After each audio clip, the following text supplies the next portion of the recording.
আমি এক মনে বই পড়ছিলাম। আমার ৫ বছরের ছোট মেয়েটা বারান্দায় রান্নাবাটি খেলছে। হঠাৎ দৌড়ে এসে আমাকে জিজ্ঞাসা করলো, বাবা, চা খাবে? চা খাবার বদভ্যাসটা আমার বেশ পুরনো, এটাও জানি। আমি ওর খেলনার কাপে চুমুক দিয়ে তৃপ্তির ভান করে বললাম, হুম, খুব ভালো হয়েছে মা। আর এক কাপ খাবে? না মা, আমি পড়াশোনা করছি। তাহলে হরলিক্স খাও, শক্তি হবে। আমি ওর দিকে তাকালাম। আমাকে নিয়ে এমন চিন্তিত আমার গর্ভধারিণী মায়ের পর আর কাউকে দেখেছি বলে মনে পড়ে না। হাত বাড়িয়ে বুকে টেনে নিলাম ওকে। ঘাড়ে মাথা দিয়ে ও চুপ করে শুয়ে আছে। ওর মাথার ঘ্রাণে আমার চোখ ঝাপসা হয়ে আসছে। আহা মা, আহারে বন্ধন। মাঝে মাঝে আমার চোখ ভিজে আসে। কেন, সব কন্যার বাবাই কি আমার মতন লুকিয়ে কাঁদে?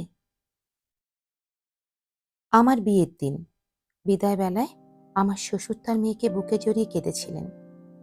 কম্পিত হাতে আমার হাত চেপে ধরে বলেছিলেন, মেয়েটা আমার বড্ড আদরের, ও কোনো ভুল করলে আমাকে বলো বাবা, বকাঝকা করো না।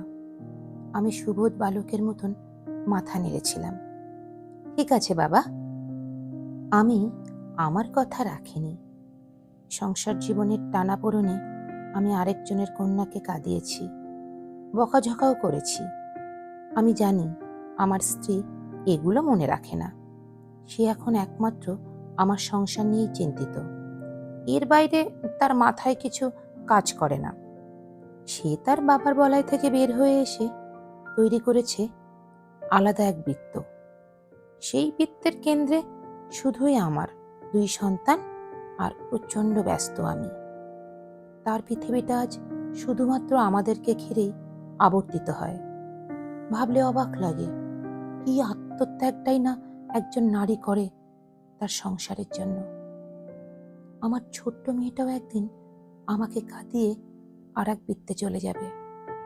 আমাকেও হয়তো আরেক যুবকের হাত ধরে একই কথার পুনরাবৃত্তি করতে হবে। আমি চাই না আমার ব্যর্থতা আমার কন্যা সন্তানকে স্পর্শ করুক। আমি ক্ষমা প্রার্থী কথা রাখতে না পারার জন্য। কন্যার পিতা হওয়া অনেক কষ্টের। কতটুকু কষ্টের সেটা পিতা হবার পূর্বে অনুভূতি হয়নি।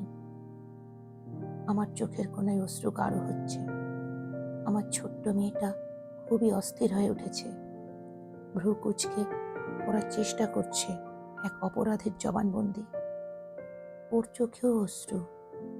কি জানি, মেয়েরা সম্ভবত বাবার অনুভূতি পড়তে পারে। সৃষ্টিকর্তা মেয়েদেরকে বাবার অনুভূতি পড়তে পারার এক অদ্ভুত শক্তি দিয়ে পৃথিবীতে পাঠান।